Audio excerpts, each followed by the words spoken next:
When you think about delivery time, you probably imagine the drive.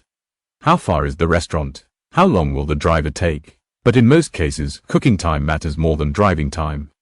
A restaurant that takes 30 minutes to prepare food will delay the delivery, even if it's only 5 minutes away. Meanwhile, a fast kitchen can prepare food quickly, making a longer drive feel shorter overall. Food delivery apps study how long each restaurant usually takes to prepare different meals.